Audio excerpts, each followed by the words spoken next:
up, One More Rep fam?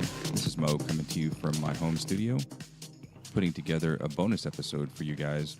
It's made up of extra material that we recorded after our interview with Wally Judy, owner of 7.5 Clothing, making badass gear for your badass ventures. We were lucky enough to have him come visit and spend some time with us the day after the competition, so that way we could pick his brain and just get to know him a little bit better. So don't forget, while you're listening, to go ahead and leave us those 5-star reviews on Facebook and on iTunes. Don't ever be afraid to leave us a comment with your 7.5 gear on our Instagram as well. And don't forget to take a look at us on YouTube. And while you're on YouTube, make sure you hit that little bell along with subscription, so that way you get notifications whenever we drop new video content. So this bonus episode is broken up into several sections.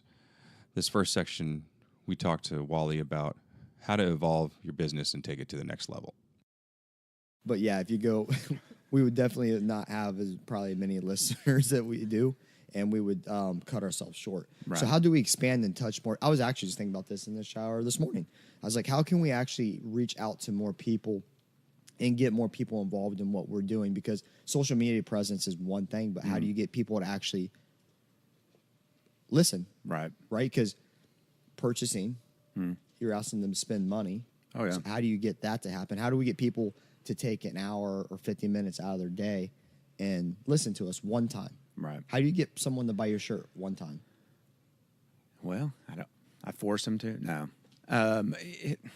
What we do with our shirts is, and I hate to go just towards the CrossFit scene.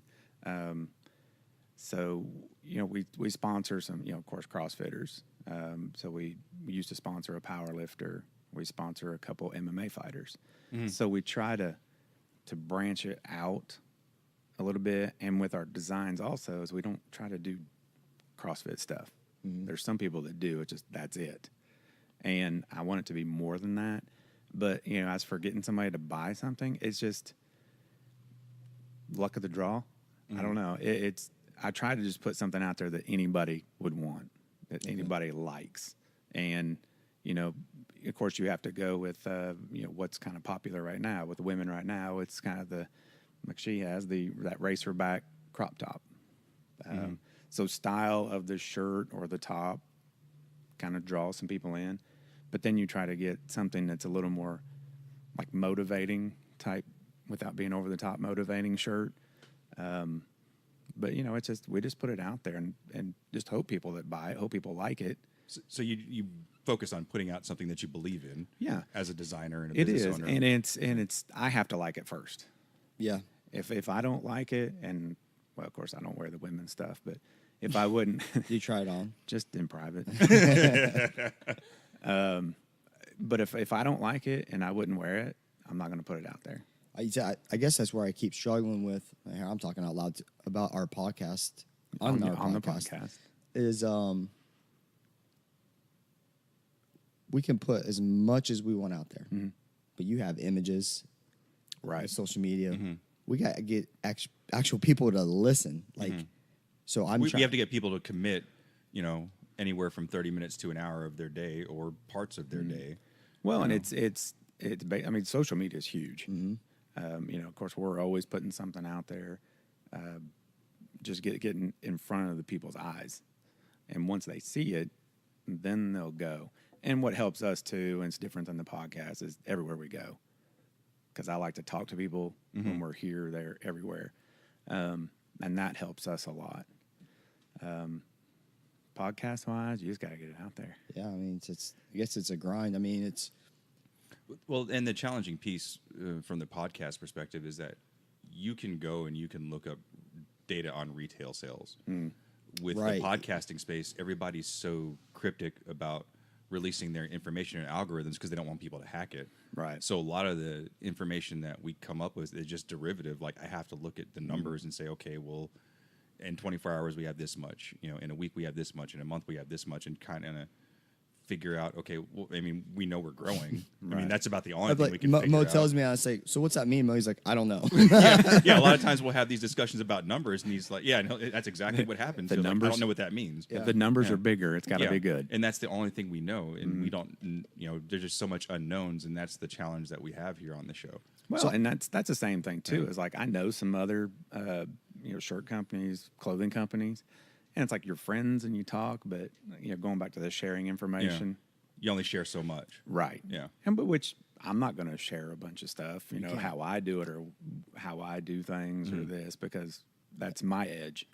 In this next segment, we talk about releasing your programming to the general public and dropping in at other gyms. And that's what I get hung up on this. For a long time, people were like, well, why don't you post your programming, or what are you doing, or why don't you share it? Like, it doesn't matter because, Jason Kalipa once said, I can give everybody my programming, but they won't go as hard as I do. But he also said that there's not going to be there's no coach that's going to coach a games athlete that hasn't went to games. Same guy. So it doesn't make sense. He's saying they don't have the experience it takes as a coach to coach someone that is in games or at games without ever experiencing the games.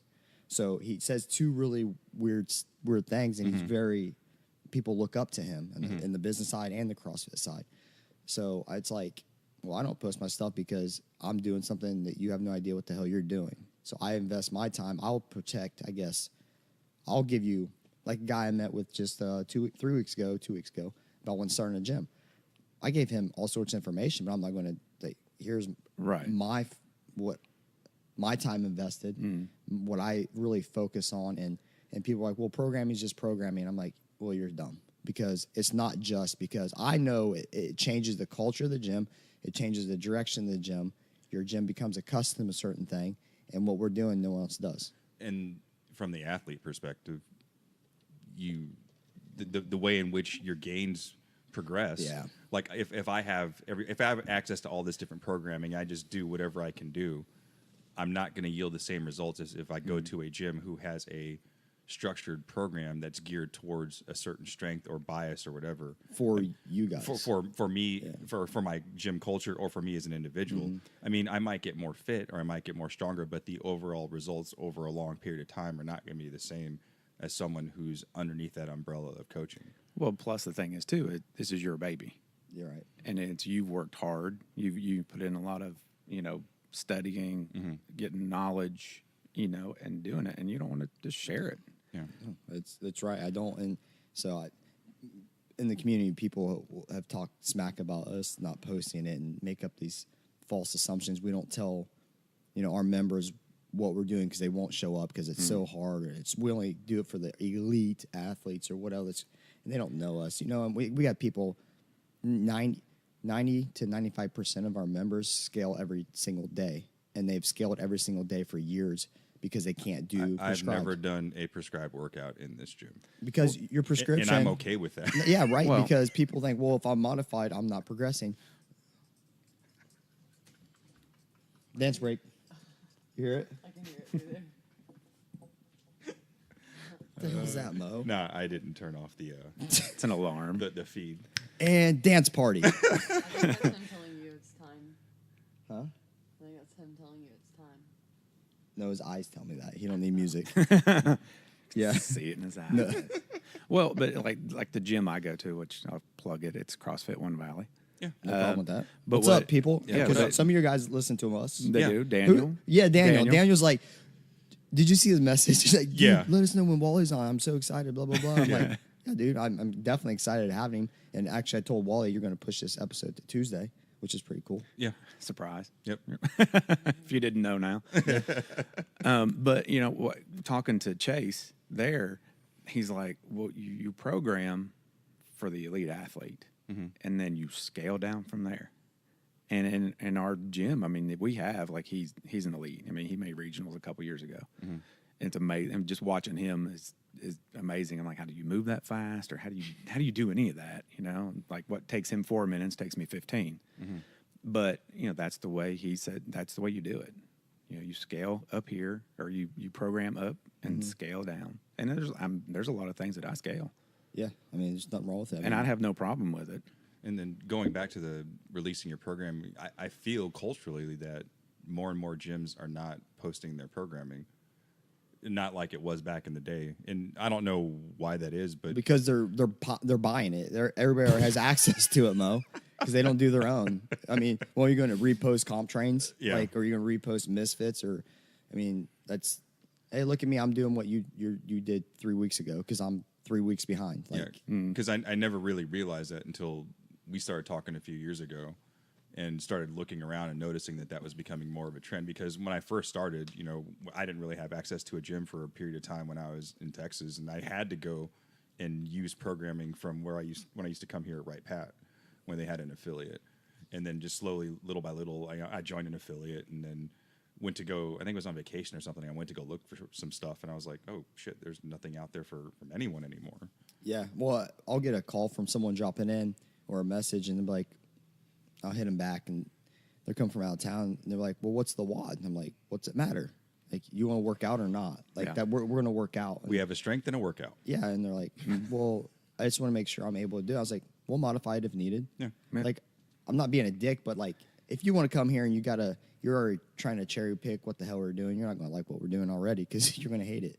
But I hate that mentality. Like, you message me, you're not going to pay a damn thing. You want to work out, well, we're going to work out. Like, what doesn't matter? Yeah, and for me, when I'm traveling and looking to drop in, I honestly just look to see who responds. Right? Yeah. Mo just wants someone to talk to. I just guys. want somebody to talk to, and tell them about the show. Yeah. Hey, we no, have a but really, podcast. I mean, that's one of the. I don't give a shit about what the programming is. I just want to know, like, are you going to respond to me and take care of me as a customer, a traveling customer, Right. And are you going to provide me with a good experience? I can give a shit less if I can do your programming RX or not. Yeah. know, Well, it's just- like when I'm somewhere, I try to drop in like on a Friday night while they're still having class or somewhere around there.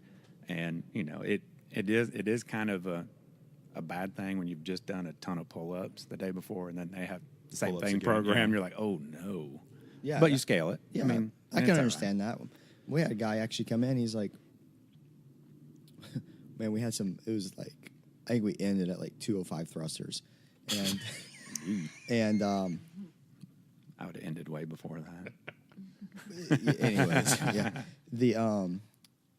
He's like, he's just on the struggle bus, and I'm like, what's going on? He's like, well, I just squatted for the last 3 days at our home gym. They had like a front squat, then had a back squat workout, and then we hit a thruster workout here, and their legs are shot. And I was like, why do you say something? Like, I mean, I could tell something's wrong, but it's just funny. He's like, yeah, they can do it, but I appreciated that because they still came in, they still did the workout. Yeah, I mean, Yeah. it's still a workout. You know what I mean? And then easily could say, hey, I've squatted the last 3 days. Can I do something different? Because I can't feel my legs. Yeah.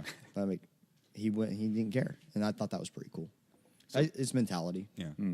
So, going back to drop-ins, that's something we've talked about on some of our episodes. Are there any particular things you look for when you're dropping in? Because you travel a lot. Yeah, oh, yeah. Following the competition circuit and even going to regionals. Well, we actually had someone wanted us to do a podcast on on drop- visiting other gyms. Yeah. visiting other gyms. So yeah, what do you do? Yeah, I mean, I love it. I mean, I just show up. Mm-hmm. I won't even message him. Okay. I'm just like, what are your hours? All right, I'm gonna drop in there. And if it's somebody that's putting on the competition, I'll say, hey, I'm gonna come early on Friday. When is your last class? But I just show up normally and just, hey, I'm here in town. I'm gonna work out. And What's your experience? Pretty good. Yeah, Yeah. Overall, like, because we have some people who say they've had the worst experience that they could ever have in CrossFit, and they're very upset. Yeah.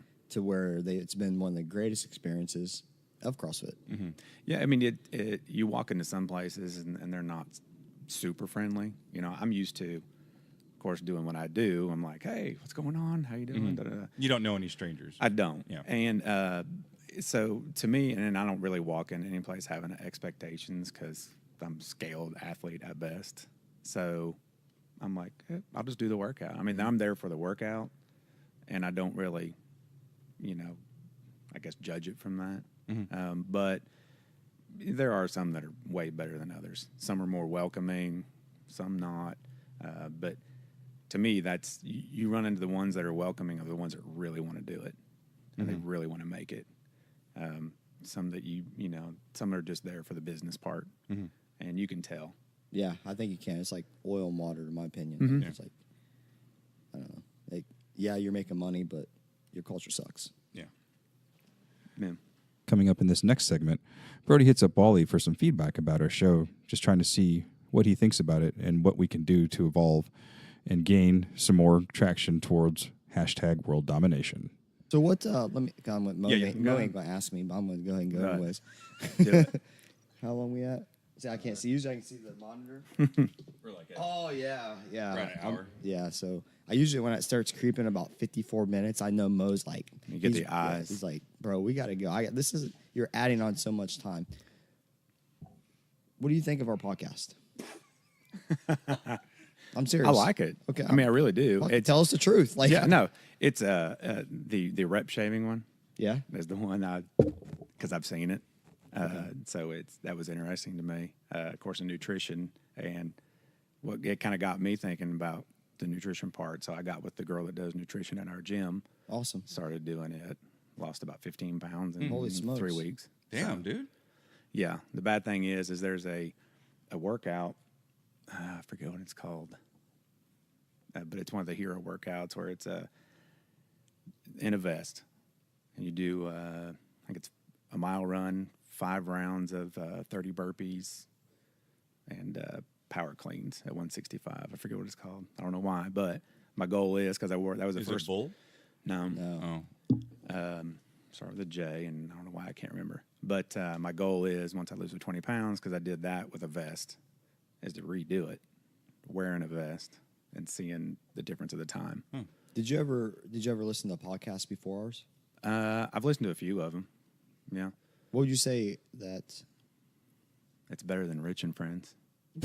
Duh. I mean, his podcast is so dumb. How can he be so great at CrossFit but suck at podcasting? Like, he really can't do everything, Superman guys. has a kryptonite. Right? man. That's true. What do you think separates us from a normal podcast? The personal. It's more personal than a lot of the others. It's just like an interview or something like that. But it's personal. It's like you're talking to them, and it's like everybody knows you too. Because Daniel will come, hey man, I messaged Mo, and he got back to That's me. so and awesome now to hear, It is. dude. Yeah. Yeah, see, Mo, I don't always like screw things up. Not always. Like, I asked the question, Jenna's jaw drops. Like, why would you put him on blast? Like, I want to know. Like, he ain't gonna lie. Wally ain't gonna lie. He's like, I really have only listened to one. Like, no, it's good to know because I think, I like feedback. I like information. Mo does too. Yeah. And I mean, I do too on Yeah, our obviously. stuff. I mean, yeah. it's And when you can get that and see what got people to come into our gym, why'd you select our gym? Why did you choose to drop into our gym? I always ask this, like, well, how'd you find us? I need to know, like, so we need to know, like, okay, well, if we continue to do what we're doing, we seem to be doing okay, I guess. Yeah. Yeah. And For considering we didn't have much of a plan or a strategy, just drink beer and talk about fitness. which is why I'm excited. Winging it. I was telling him I was excited about the following episode. Hopefully, is when you release it. Unless you keep teasing me oh, yeah. when we were got a whole episode of literally just We just sat. Just it's, talking. I mean, it's kind of like how this whole thing started. We would just sit and just talk, and I just happened to start recording. or stand and talk. People can't believe we stand the whole time. Someone said. I couldn't sit down Who and said do that? this. I don't remember it was the last time. Yeah. Yeah, for me, it would just be hard to sit down and do this because Maybe that's why fidgeting Frony and friends suck because they all they sit sit, down. yeah. You're said fit, it. bro. Stand up. You're an advocate of fitness, but you're gonna sit the hell down. Like, come on, man. Hopefully, they don't start watching our YouTube channel and stealing our ideas. Well, we can't sit down because we'll have our fat rolls will pop out. True, and that's probably the reason why I subconsciously chose to stand up from. Why is beginning. the whole podcast video of just their faces? It's just from here? Yeah, just high enough to see the 7.5 now. you can start sitting down when it's like sweatshirt weather. Yeah. Yeah. Okay. Oh yeah, I was thinking about that. When coming Mo, in. what do you think about the podcast? I do listen to a lot of podcasts, Yep. and You did prior to. well prior to me coming on the DJ show and prior to us starting this show, and I've been guests on a bunch of a different show, a lot of them mostly DJ related. But the thing I like about our show is it doesn't sound forced. Some of the other shows I listen to in the fitness world, it's just like they're reading questions and getting answers. Yeah. There's no Back and forth. no interaction. There's not a lot of tangents. Yes, that's what I was going to Yeah. say. Not a lot of off the topic tangents. Yeah. That's Mo's fault, guys. People know you've been busted. People know. They say, I know when Mo's trying to get you. Sorry, going. guys. Well, I was like Mo when he's like Yeah. back on topic. Yeah, and that's the thing. When I try and be objective about it and listen to our show as a listener versus a producer and a host, that's what I think, for me personally, separates us from other shows. Is it's just like people have given us feedback. It sounds like they're just listening to us chilling after getting done with a workout. Because that's what the hell we're doing. Yeah, literally. and that's how this all started. Us just chilling and just talking. Well, that makes the best. I mean, some of that I've listened to. It's just like some of the military ones I've listened to, and they're just BSing. Yeah. And it's just this goes to this rabbit hole and down this, and it's just like it's interesting. Yeah, and for me, the best compliments that we get in terms of feedback are when listeners say that they feel like they're in the room with us. I mean, to me, that's the best possible feedback you can get. That's the best compliment. Well, it's almost like you get to know you through the podcast, and it's kind of like hey, I know them, even though you don't know them. Yeah. Although I do. And between the two shows, it's sometimes it's challenging for me to remember that these people listen to me and Bro and the other guys on my show on a routine basis, so you automatically feel like an association with us. Yeah. So sometimes people just come up and start talking to me, and I'm like, "Hey, Yeah. hi, Yeah. oh, you're a listener, okay." Just trying to figure out how do I, Yeah, and I'll run into that like at competitions Yeah. too. Like yesterday, hey, you're Wally. And yeah, I am. yeah. Thanks for telling me. Had no idea. No, I think it's cool because I can still listen.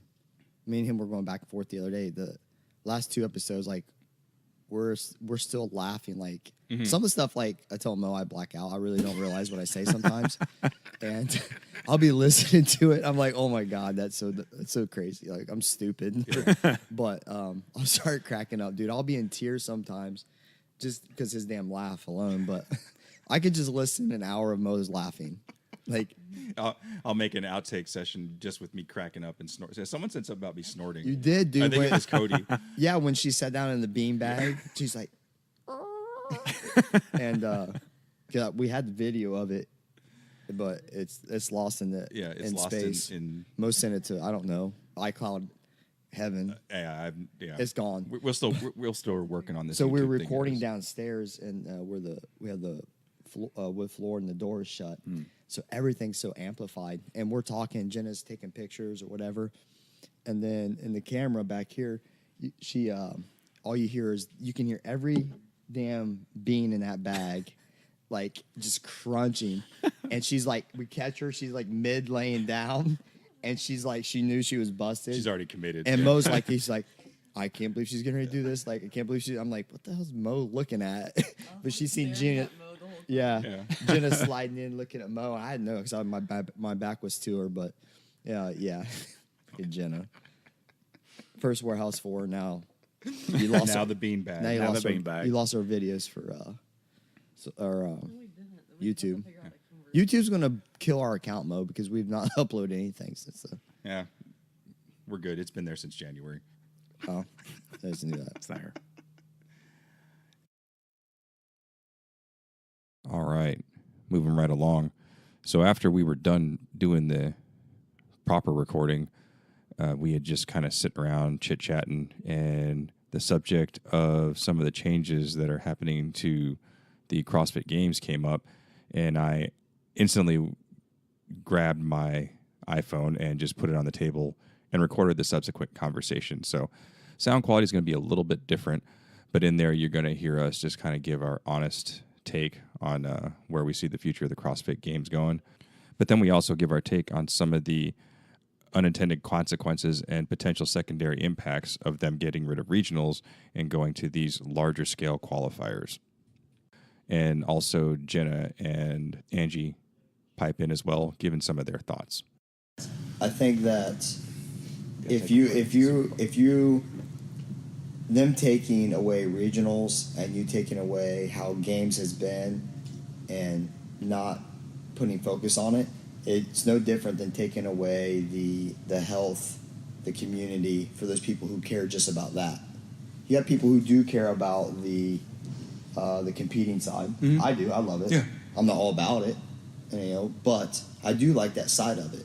So what's the difference of taking away from people who do enjoy it, even if it is only 20% of CrossFitters that love that aspect of it? What, taken away from that, how is that any different than taking away from people who do it for GPP and general health? But when you take that 20% of people who want to compete, there's another 20% of people that will just go to support them as they compete. Well, I'm not saying taking it from the competitors. Okay. You're taking people who don't qualify from watching all their favorite athletes. You're taking that away, right? You're taking away. To me.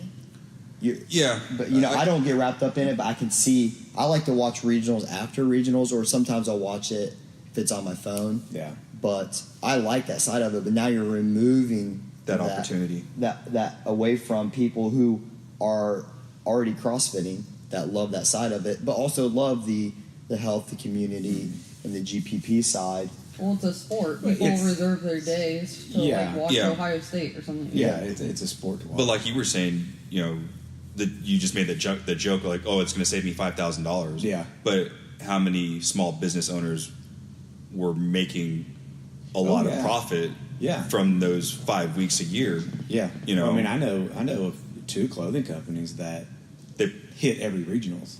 And it probably helps them raise their bottom line. Oh, yeah. Yeah, for the course of the year by going to those events. Yeah, because they don't do so many small events. They just do the big ones. They do the bigger ones. Well, if I know anything about CrossFit, they don't give a fuck about anybody else. They really don't. They don't care about him making money. No, they don't. They don't give 2 shits. You heard what he said. I want 100,000 CrossFit gyms. Yeah. Affiliates. Okay, well, Because he wants money. Yeah. okay, yeah. $3,000 a pop, Right. plus whatever courses, Well, now plus it's- the shirts, plus So and he has the vision. That's fine, but don't take away from your diehard. I mean, I would say your diehard CrossFitters are people who watch regionals. Your people who do GPP and are in physical health. They may come 2 or 3 days a week sometimes. I'm not saying they don't need that, but you're tapping into the highest revenue stream probably. I don't know. They buy all the gear. They buy, I don't know. But they don't buy it from CrossFit. No, that's but they get. You tell me they ain't making money. Like, they make money on the open. Right. Yeah. No, I'm saying money from they get money from Reebok when Reebok decides to pay them. If they decide to pay. Right. But I don't know. I don't. It'd be like in my gym, and what I hate about other gyms is, I'm going to focus only on our competitive athletes, and if you're not a competitive athlete, you don't mean anything to us. Yeah. But like we said though, that's 10% of your population that's keeping your lights on, and you can't neglect the GPP people like me. But if I neglect the 10%, I know 10% of what we make a month. If I get rid of that, that sucks. Oh yeah. You know what I mean? So I think it's like There's a balance. There's a balance, and they're not balancing. They're cutting the head off, right, and it's dealing with the other 80% of the body. But that part you talked about, that kind of describes me as like I'm a GPP guy, but I enjoyed going to regionals, and me and Mel would coordinate our work schedule so that way when it was in San Antonio, it was literally like 10 minutes from my house. Oh yeah. So we would buy the weekend passes, and we would just spend our entire weekend there as a family. And I would see my friends from all over the South region. Guys from Louisiana I'd see only once a year or whatever. There's people from my gym, probably like 15 of them every year. Nashville, or when it was in Columbus, they would come to Columbus and stay the weekend. I mean, people like to watch it. Yeah, Angie, like you said, it's like CrossFit Christmas for some people. Yeah. It's like I take off NFL Sunday. Yeah. No, I think that I don't give a fuck. Whatever direction goes, I don't care. But we have no impact. It he doesn't matter. care about but us. what I care about is that I don't agree with cutting out a huge section of CrossFit's community and just saying, here's a horrible version of what we used to do. But at the same time, don't tell me this is going to help the community. No. Well, and what it's going to hurt it's going to hurt like for the Granite Games and Wadapalooza to where they have because they pay the bigger names to come there. Yeah. Well, even Dubai, they fly their athletes out there. Yeah. And what's going to happen now is there's going to be a lot more people paying the the higher echelon athletes. Are going to be wanting to go to this stuff, and they're not going to have room for the scaled stuff that they do competition wise at both events, because Granite Games has a scaled division. Don't they do like a elite and there's then pro, RX, elite. So is RX. WADA, but Yeah. what's going to happen is they're going to get the same registration that the CrossFit Open gets now, guaranteed. Because you're going to do online qualifier. Yes. You go to Granite Games. Yes. And you're going to pay for it. You're going to pay for it. So they're on, and is it $10? $20. But I could see that. But I could see them. No, for Granite Games, that was cheaper. I think it's like I think it's 10 or 15. Whatever. Their There's revenue. money. They're going to go through the roof Yes. because now you have to yeah. do online qualifier. Right. Then you go and then you Right. compete. But what I mean is like the people that qualify for it now, they're going to end up cutting out some of the. They're going to cut out the divisions. scale division. They're going to cut out some divisions because they got to make room for the elites. Or they'll run it as a week-long competition. Because right now it's 3 days, and I think the elites, they have like 30 some competitors in men's and women's elite this year. Well, now you don't have to qualify. Granite Games, you never had to qualify. You only have to qualify for the pro and We talked about that yesterday. And the team. And then you can just pay when there's an opening. But now, like Wadapalooza, you still have to qualify for all. I know for the I don't pro. think you can. Yeah, You- I know I don't Granite think Games they you don't can pay. open up like you can just pay to go. I think Yeah. you actually have to qualify. Yeah, I don't know about WADA, but yeah, whatever. It doesn't affect me. I don't like that mentality, and I don't like people like that. Like, just I don't care about you, but that's how we're around our gym too. So, people we talk to, that's what they do. They, your gym, they don't like the competitive. No, side. we're a family with a CrossFit problem. Yeah. And- A couple people will compete, but we know where we live. We know our identity. Yeah. You know? Well, that's like our gym too. It's like they don't.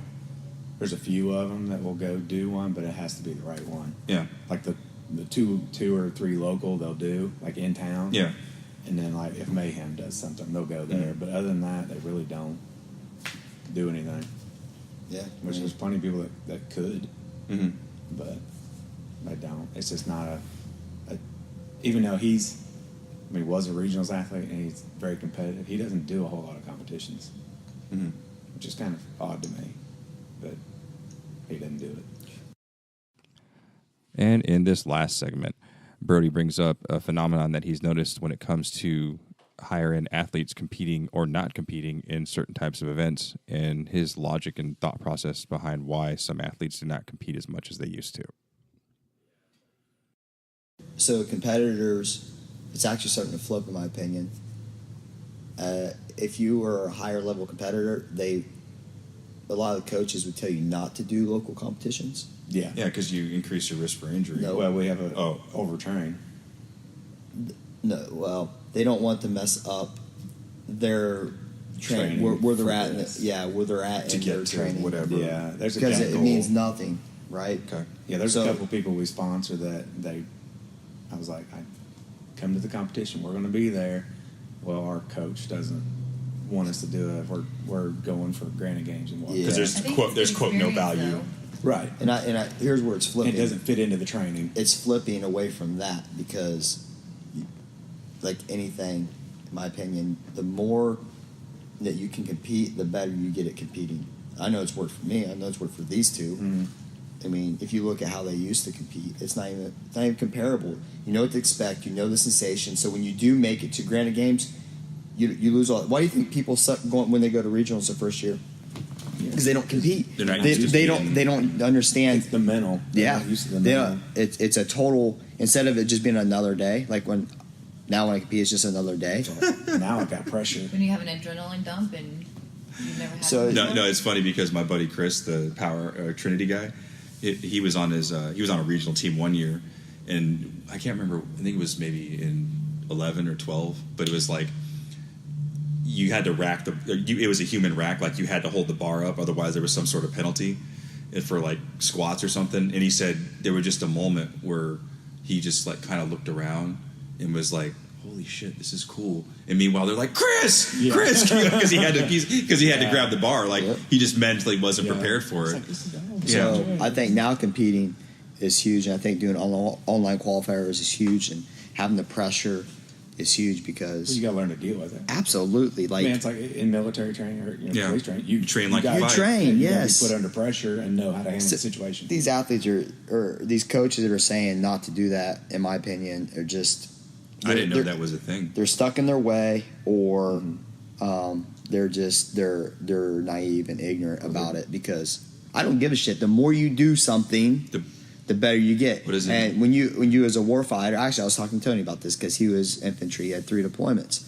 I was like, so how much of your training actually goes into when you're fighting? He said it's actually it does great. It's like he said, because I was talking about like the clarity, the motions of combat, of like the muscle memory, people dying and then you still fighting, like just kind of in that mental side. And he's like, yeah, actually, as much as we train, it actually does. So when you get there, he said, yeah, there's a couple things that you can't prepare for, but the actual fighting concept, he said it's very transferable because they've done it 1,000 times already.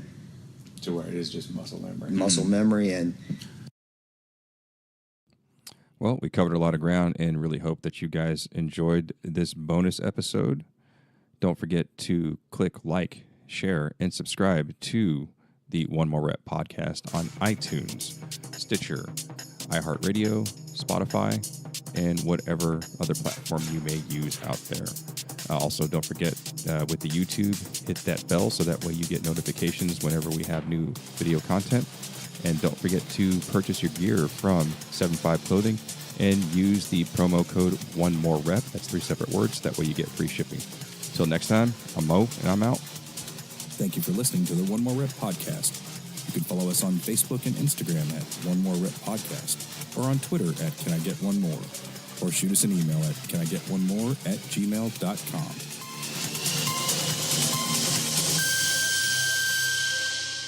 Yeah, what's the bro bro name? name today? Yeah. I don't fucking Bro know. name I of don't the even want to day. know, to be honest. I'm gonna find out who is doing the bro name. I'm telling you, you're screwed. They're super excited. They're I bet there's got to be. I can't even begin to guess. I don't even want to. I'm gonna find out who it is.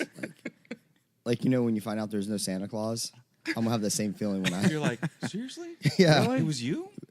Oh. All right. As always, go ahead. No, go ahead. I was just gonna say he's Colombian. We were talking about that last night. I know. But he was telling us a story that one of his really good friends was asking him stuff about Tijuana. He's like, dude, I'm Colombian. And he's like, this guy told me he knew I was from Colombia. He knows my mom. He knows my family. He knows where I'm from. But he's asking me stuff about Tijuana, about getting surgery. Yeah. Anything south of San Diego, I think, is just considered Mexico. Right? Yeah. Well, he was like, and I've never been to Mexico. Yeah, I've never been to Tijuana. So, Wally Judy? That's it. All right. Go through the Air Force and basic with that. Especially security force or law enforcement. Yeah. Mm-hmm.